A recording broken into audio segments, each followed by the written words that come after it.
태초에 하나님이 천지를 창조하시니라.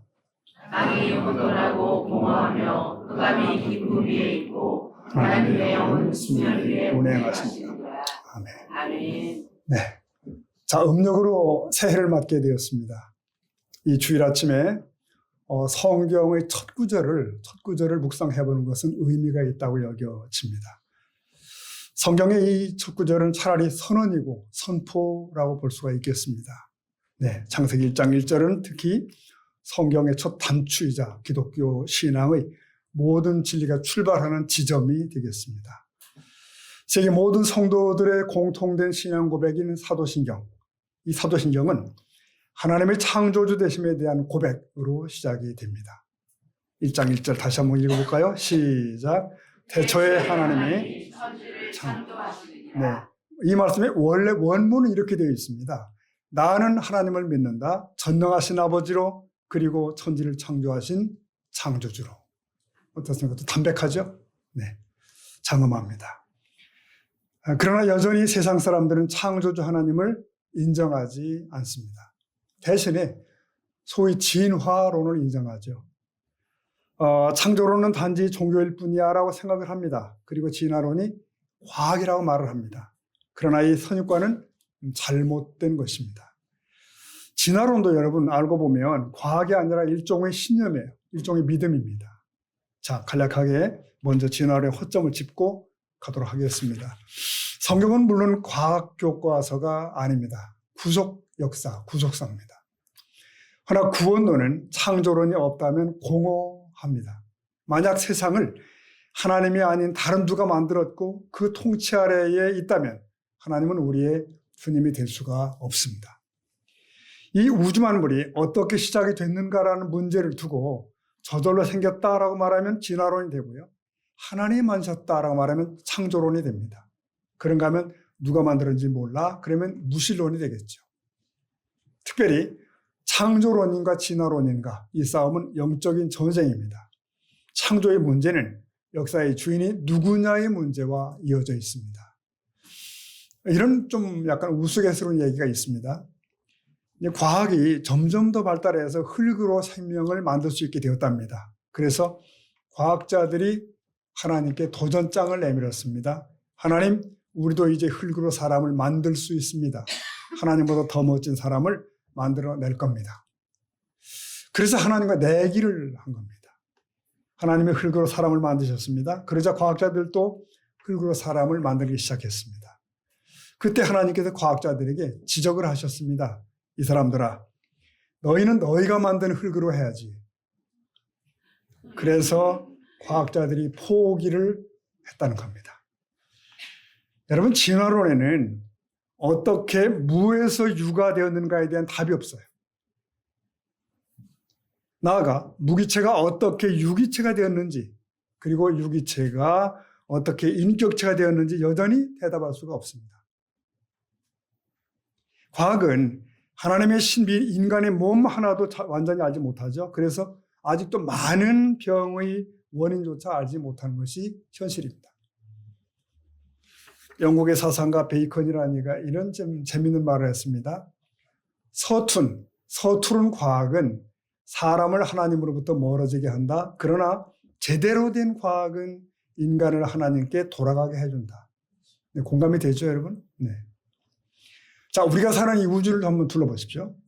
전 세계 바닷가에 널려져 있는 모래만큼이나 많은 별들이 하늘에 떠 있습니다.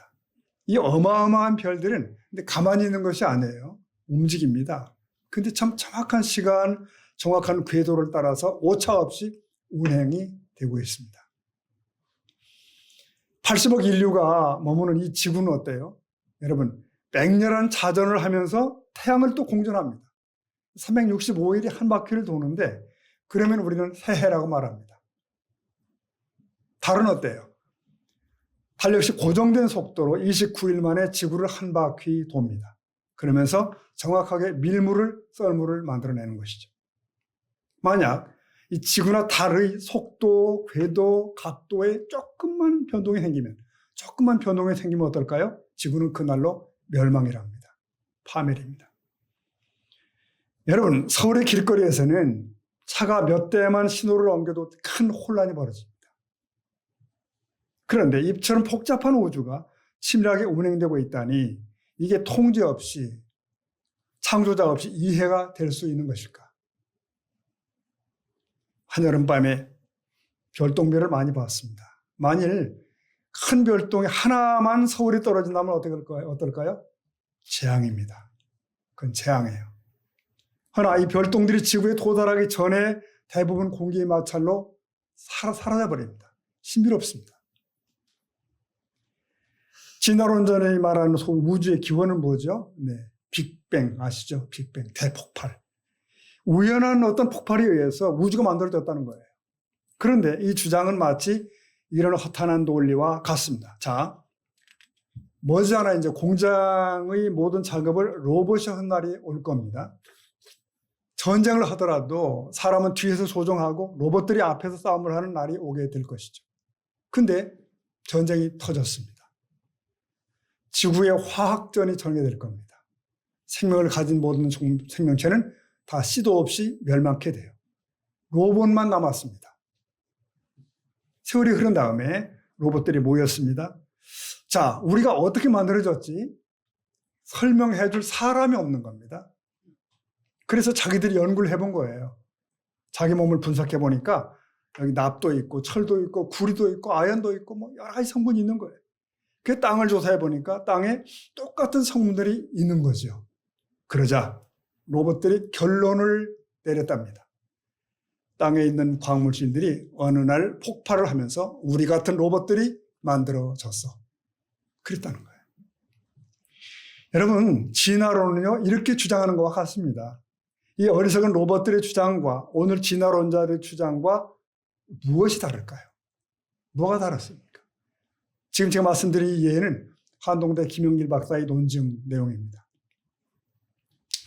여러분, 지구가 수억 년이 지나도 그 안에 생명이 만들어질 확률은 제로랍니다. 제로. 진화론자들이 진화를 주장하는 가장 큰 근거는 화석이라잖아요. 화석. 그러니까 A라는 화석에서 C라는 화석으로 가려면 B가 있어야 되지 않습니까? 이게 없는 거예요. 중간 단계 화석이 쏟아져 나와야 되는데 그런 게 없는 것입니다. 시조새가 발견되었다고 합니다. 시조새. 이게 파충류와 조류의 중간인 줄 알았습니다. 근데 분석해 보니까 본래부터 조류래요. 새래요. 5억 년 되었다고 하는 바퀴벌레의 화석도 나왔습니다.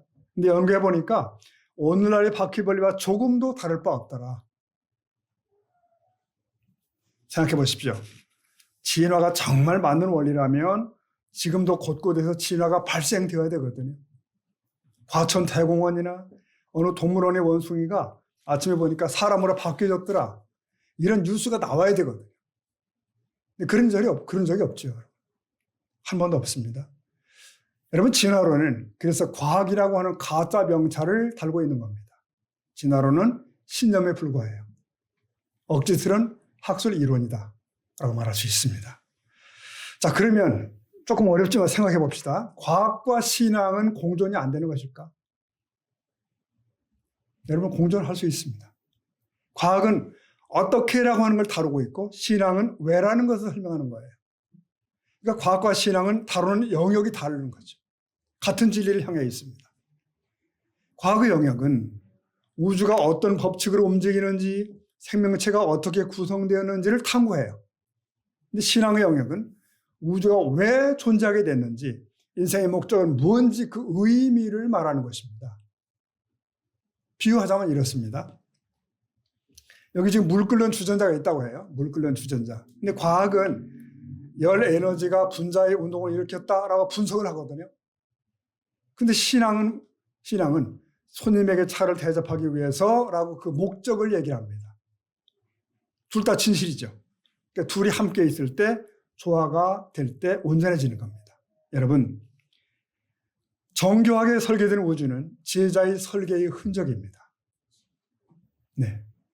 현대 과학이 발견한 우주의 법칙들은 오히려 창조주의 존재를 강력하게 시사하는 거예요. 우주의 중력, 빛의 속도, 산소의 농도 이런 걸 다 따져보죠. 그래서 단 1%만 달라져도 생명체는 존재할 수 없습니다. 이 지구상에. 이것은 우주가 우연의 산물이 아니라 의도적 설계에 의해서 만들어졌음을 알려주는 것입니다. 맞습니다. 자연 법칙에는 일관성이라는 것이 있습니다. 일관성. 과학이 성립하려면 자연이 일관된 법칙으로 움직여야 돼요. 크리스천 과학자들은 이 법칙들이 어디서 왔는지까지를 알고 있는 겁니다. 바로 어제나 오늘이나 영원토록 동일하신 하나님의 성품을 반영한다고 믿는 것이죠. 그렇습니다. 성경은 자연 만물을 통해서 하나님의 신성을 볼 수 있느니라 라고 증언합니다. 로마서 말씀 볼까요? 1장 20절입니다. 시작. 창세로부터 그가 보이지 아니하는 것들 오직 영원하신 능력과 신성이 그가 만드신 만물에 분명히 보여 알려졌다. 그가 만드신 만물에 분명히 보여 알려졌다. 만물이 하나님을 드러내고 있다는 얘기예요. 여러분, 과학자들이 드리는 예배를 보십시오. 갈릴레이, 뉴턴, 파스칼 같은 거대한 과학자들이 크리스천이죠.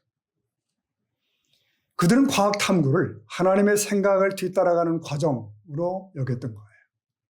즉 과학 연구는 창조주를 찬양하는 또 다른 형태의 예배가 될 수가 있는 것입니다. 그러나 과학은 만능이 아니며 끊임없이 수정되어 갑니다.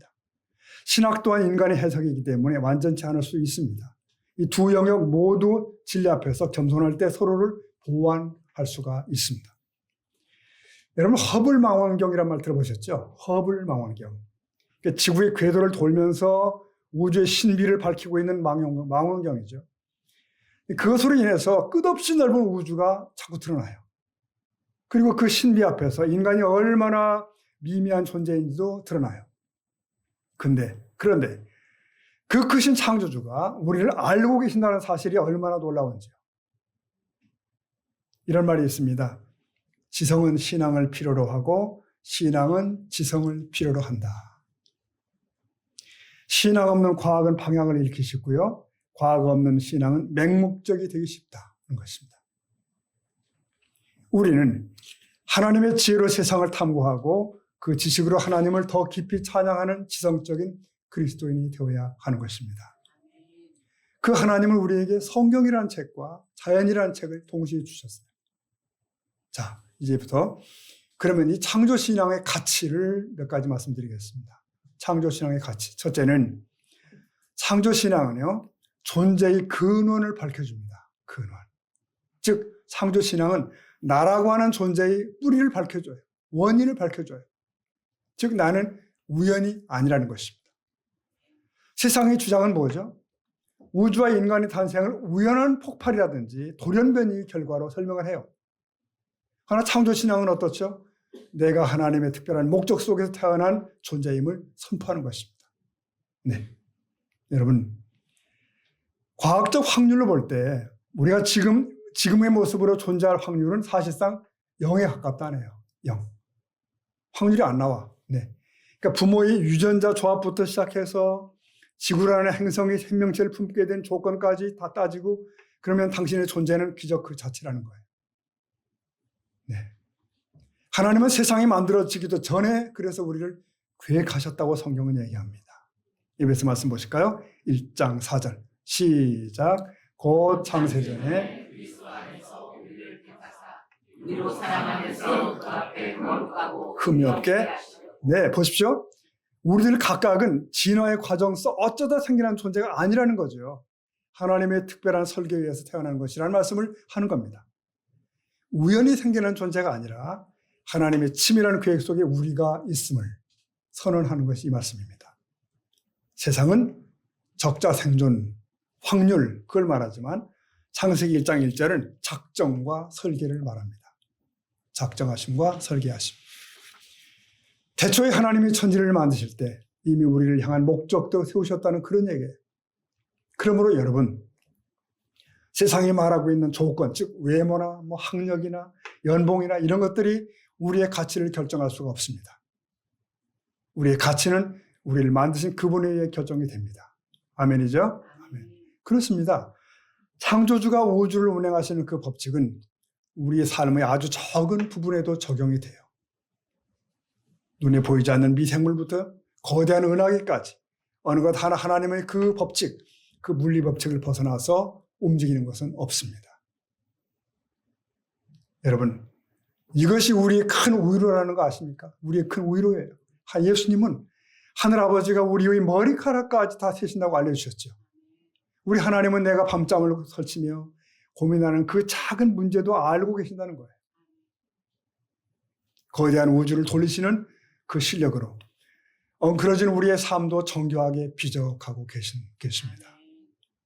그렇습니다. 하나님은 우주라는 큰 기계만 돌리는 분이 아니에요. 그 안에서 신음하는 나의 작은 신음에도 응답하시는 인격적인 창조주인 줄로 믿습니다.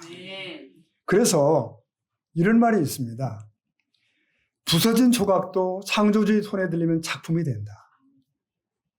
우리 한번 따라할까요? 부서진 조각도 창조주의 손에 들리면 뭐가 되죠? 작품이 됩니다. 작품이 됩니다. 과학에서 에너지는 형태가 변할 뿐 사라지지 않는데요. 그렇듯이 우리 인생의 고난도 하나님의 손 안에서는 버려지지 않습니다. 흙은 그 자체를 보잘것없지만 토기장의 손에 들리면 귀한 그릇이 될 수가 있습니다. 그게 우리라는 거예요. 여러분, 혹 지금 자존감의 바닥을 치고 인생이 깨진 유리조각처럼 느껴지는 분이 계십니까? 우리 기억하십시다. 창조주 하나님은 정말 무에서 유를 만드신 그분이에요. 우리의 창조와 실패라는 재료를 가지고도 하나님은 가장 아름다운 선을 이루실 수가 있습니다. 그래서 로마서 8장 28절이 있죠. 28절 시작. 우리가 알거니와 하나님을 사랑하는 자 모든 것이 합력하여 네, 보십시오. 하나님께서는 모든 일들을 우리의 선을 위해서 하신다는 거예요. 우리의 선. 내가 겪고 있는 오늘은 그러므로 결코 낭비가 아니라는 것입니다.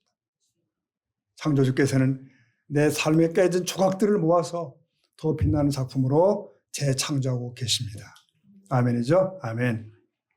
여러분 다시 한번 광활한 밤 하늘을 떠올려 보십시오. 밤하늘. 그 광대함을 만드신 분이 바로 우리 아버지시라고 말씀합니다. 혹시 현미경을 보신 경험이 있으시죠? 현미경을 보듯이 우리의 내면을 살피시는 그분의 세밀한 손길을 우리는 신뢰해야 되는 것입니다. 하나님 앞에 우리 각자는 온 우주를 주고도 바꿀 수 없는 하나님의 가장 소중한 존재, 바로 자체입니다. 존재예요. 그러므로 인생의 방황은 내가 어디서 왔는가를 잊을 때 시작이 돼요. 그러나 창조주를 기억할 때 사람의 바른 방향을 찾을 수가 있습니다. 과학과 신앙의 조화라고 하는 거대한 틀 안에서 나라고 하는 소우주를 창조하신 하나님. 네. 그 손길에 나를 맡길 때 놀라운 위로가 있을 줄 믿습니다. 그 위로하심을 누리는 이 아침 되기를 축복합니다. 자, 둘째로 창조신앙은 삶의 목적을 드러냅니다. 삶의 목적을 드러내요. 창조의 목적이 뭘까요? 인간은 하나님의 형상대로 지음받은 유일한 존재 아닙니까? 그러므로 하나님은 인간과 인격적 관계를 맺고 그가 영광을 돌리기를 원하시는 거예요. 역사의 주어는 하나님이십니다. 그러므로 내 인생도 나의 것이 아닙니다. 하나님의 것이죠. 때문에 인생에 있어서 성공보다 중요한 것이 있는데요. 바로 하나님을 아는 것입니다. 우리는 하나님의 형상을 드러내는 삶으로 초대를 받았습니다. 어떻게 하라고요? 우리 인간에게는 이 피조 세계에서 청직이라는 사명이 주어져 있어요. 종 아닙니다. 청직입니다. 하나님은 인간에게 만물을 다스리고 보존할 수 있는 권리를 그리고 책임을 주셨어요. 우리는 피조 세계 속에 담긴 하나님의 지혜와 선하심을 드러내야 되는 것입니다. 그러므로 내 삶은 단지 내 것이 아니라 하나님의 뜻을 실천하는 통로임을 깨닫는 것. 이게 창조신앙의 핵심이 되겠습니다. 여러분 창세기 1장 1절의 주인공은요. 인간이 아니라 하나님이십니다. 하나님이 지으셨다는 거예요. 근데 인생의 혼란은 내가 내 인생의 주어가 되려고 할 때 시작이 됩니다. 내 인생의 주어를 나에서 하나님으로 바꾸는 것이 신앙의 시작이에요. 내 소원이 이루어지는 것보다 훨씬 더 중요한 게 있습니다. 하나님의 뜻이 이루어지고 성취되어지는 것입니다. 역사의 중심축은 그분이기 때문에. 그러나 여러분, 자기가 자기 생의 주인인 줄 알고 그렇게 사는 사람들이 있어요. 오늘도. 그들은 조금만 더 알게 되면, 조금만 더 가지게 되면, 조금만 높은 자리에 올라가게 되면 하나님이 되려고 합니다. 지가 하나님 되려고 하는 거죠. 하늘 높은 줄 모르죠. 사람을 무시하죠. 여러분, 하나님은요, 토론 대상이 아닙니다. 찬양과 경배의 대상이 될 뿐입니다. 그분 앞에 무릎 꿇을 때에 그분을 우리는 경험할 수가 있습니다. 많은 사람들이 그래요. 눈에 안 보이는 하나님을 어찌 믿냐고 그래요. 예. 안 보이는 하나님을 어찌 믿느냐. 그러나 여러분, 정말 사람의 눈으로 볼 수 있는 것이 얼마나 됩니까? 뭘 얼마나 보겠어요, 여러분. 자, 음악은 귀로만 알 수 있습니다. 네. 음식은 혀로만 맛볼 수 있는 거예요. 하나님은 우리의 영의 눈으로만 볼 수가 있습니다. 육안으로는 안 되는 거예요. 믿음의 결단이 있을 때 그분이 보여지기 시작합니다. 그러나 내 인생이 나의 거라고 생각할 때, 내 거라고 생각할 때 무신론자가 되어버리고 마는 것입니다. 하나님의 주인이십니다. 하나님이 주인이십니다. 성경의 주어는 하나님이세요. 그러니까 내 인생의 주인도 하나님이신 겁니다. 여러분, 소요리 문답 제1문은 사람의 제1되는 목적은 하나님을 영화롭게 하는 것과 그를 영원토록 즐거워하는 것이다 라고 정의하고 있어요. 여러분, 하나님의 영광이 뭘까요? 하나님의 영광은 하나님의 거룩함, 지혜, 사랑 같은 그분의 속성들이 뿜어내는 광채, 그게 그 영광입니다. 그것이 우리의 삶을 통해서 세상에 대비쳐질 때 우리는 하나님께 영광을 돌리는 것입니다. 네. 그러니까 나를 통해서 그분이 드러나도록 그분을 내 삶에서 가장 가치 있는 분으로 여기는 것. 이게 인생의 소중한 거예요. 그렇습니다. 하나님은 자신의 풍성한 은혜를 나누고 피조물로부터 감사와 찬양을 받기 위해서 사람을, 저와 여러분을 지으셨습니다. 하나님을 영화롭게 하는 것과 그분을 즐거워하는 것, 이건 동전의 양면과 같아요. 하나님 안에서 참된 기쁨을 누리는 것이 곧 그분을 가장 높이는 행위이기 때문입니다. 그러므로 구원받은 자는 모든 일에서 먹든지 마시든지 무엇을 하든지 그다음 뭐죠? 하나님의 영광을 위하여 우선순위에 두는 것입니다. 하나님으로 인정하는 저와 여러분들에게 축복합니다. 우리는 하나님이 주신 각자의 은사를 통해서 이웃을 섬기고 세상을 섬기고 하나님의 나라에 기여합니다. 이것이 우리가 창조된 삶의 목적일 거예요. 자, 세 번째로 여러분, 창조신앙은요, 현재도 그가 통치하심을 알려주는 것입니다. 그분이 뭐 하신다고요? 통치하셔요. 자, 창조신앙은 하나님 오늘도 이 순간도 통치하신다는 사실을 밝혀주는 거예요. 창조는 과거에 끝난 사건이 아닙니다. 근데 창세기 1장 1절은 과거에 얘기하는 것이 아니에요. 하나님은 지금도 우주 만물을 붙들고 계시고 우리의 삶을 세밀하게 인도하고 계셔요. 여러분, 하나님은 지금도 일하고 계십니다. 그러므로 우리는 인생의 폭풍우 속에서도 천지를 만드신 하나님을 신뢰할 때 두려움을 이길 수가 있습니다. 창조주는 곧 나의 구원자이시기 때문에 나의 구원자예요. 자, 주어가 하나님으로 바뀌면 책임도 하나님이 지십니다. 내가 주인이 되어 아등바등 살던 인생에서 창조주가 이끄는 생으로 바뀔 때 진정한 평안이 오는 이유입니다. 그러므로 창세기 1장 1절은 기독교 신앙의 기초석이자 동시에 안경이기도 합니다. 안경. 이 말씀이 믿어지는 순간 세상을 보는 안경이 바뀌는 거예요. 세상의 안경은 뭘 보여주죠? 나를 그냥 우연히 태어난 존재라고 보여주는 거예요. 나를 운이 없어서 고생하며 남보다 뒤처진 존재를 보게 만듭니다. 그러나 창조신앙의 안경은 진정한 나를 알게 해요. 나는 하나님의 계획 속에 있는 작품이래요. 작품. 하나님이 천지를 만드셨다면 그 하나님이 내 아버지시라면 내 인생이 이대로 끝날 리 없어 라는 근거 있는 자신감을 주는 것입니다. 여러분, 비록 지금 혼란 속에 있더라도 공허 속에서 빛을 만드신 그의 능력이 나의 삶에도 유효함을 믿어야 될 줄 믿습니다. 이것이 우리의 희망의 근거예요. 근거. 내 인생이 지금 공허하고 혼돈스러워 보여도 창조주가 말씀하시면 거기 질서가 있고 거기 생명이 살아나는 것입니다. 왜?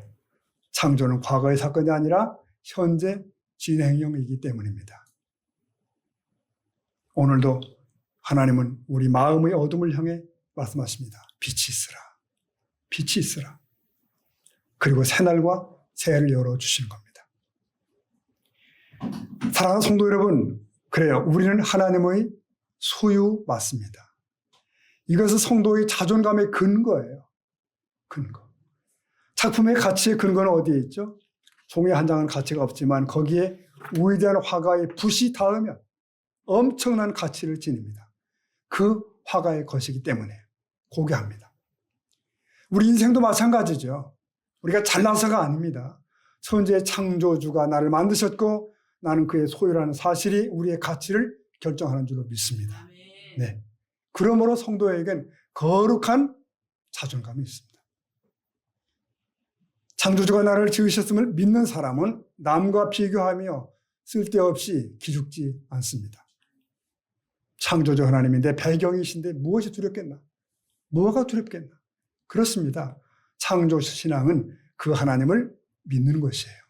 온 인격으로 받아들이는 겁니다.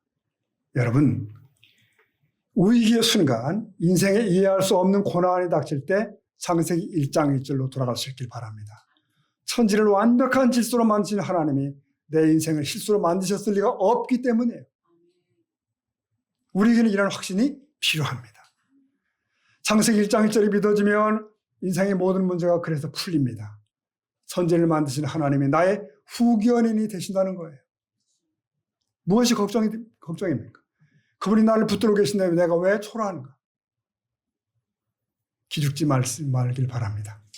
당신 뒤에는 온 우주의 주인이 계십니다. 네. 지금 내 삶이 꼬이는 것 같아도 창조주의 손에 붙들려 있다면 그것은 과정일 뿐입니다. 과정입니다. 하나님은 결국 우리의 삶을 보시기에 좋았더라라고 하실 모습으로 완성하실 겁니다. 이게 창조 현장의 후렴 아닙니까? 보시기에 좋았더라. 하나님 보시기 좋더라. 그렇습니다. 창조신앙은 단순히 과거의 사건을 지식으로 아는 것이 아닙니다. 하나님이 오늘 나의 주인이심을 고백하는 신앙의 출발선인 줄로 믿습니다. 자, 말씀을 이제 매듭하겠습니다. 한동대라고 아시죠? 기독교 신앙으로 유명한 한동대의 그 이사장의 이취임식 영상을 좀 보게 되었습니다. 근데 이임하는 분이나 새로 취임하는 이나 공통적으로 강조하는 것이 있었어요. 바로 창조 신앙이었습니다. 창조 신앙. 이 시대가 한국교회가 창조주 신앙을 새로이 세워가야 한다는 이 절박한 호소가 제 가슴에도 닿더라고요. 여러분, 오늘날 기독교 신앙이 좀 무기력해지고 교회들이 좀 힘이 감소하고 만약 그렇다면 그 이유는 다 창조 신앙이 흐려진 것이 아닐까 싶어집니다. 창세기 1장 1절을 전심으로 믿는다면, 진심으로 받는다면 우리는 어떤 상황에서도 일어설 수가 있기 때문이에요. 여러분, 우리의 신앙은 우연히 던져진 존재가 아니라고 했습니다. 하나님의 설계도 속에 있다고 했습니다. 창조주 하나님을 우리의 새해 인생의 선장으로 모셔드리는 저와 여러분 되기를 축복합니다. 이 믿음이 저와 여러분의 삶의 질과 수준을 바꾸는 거예요. 빛나는 존재로 살 수 있기를 축복합니다. 생명의 가치를 아십시다. 나라고 하는 한 영혼이 천하보다 귀하대요. 그 하나님을 믿을 때 잘 살 수 있습니다. 하나님을 경외함이 우리가 사는 기본 방식이어야 돼요. 성도 여러분, 창세기 1장 1절 속에 내가 들어있습니다. 그래서 다윗은 아침 일어날 때마다 그 하나님으로 인해서 감사했대요. 외쳤대요. 우리도 그 말씀 같이 외치고 마치도록 하겠습니다. 시편 17편 15절입니다. 시작. 나는 의로운 중에 주의 얼굴을 배우리 깰 때에 주의 형상으로 만족하리. 아멘. 아멘. 기도하겠습니다.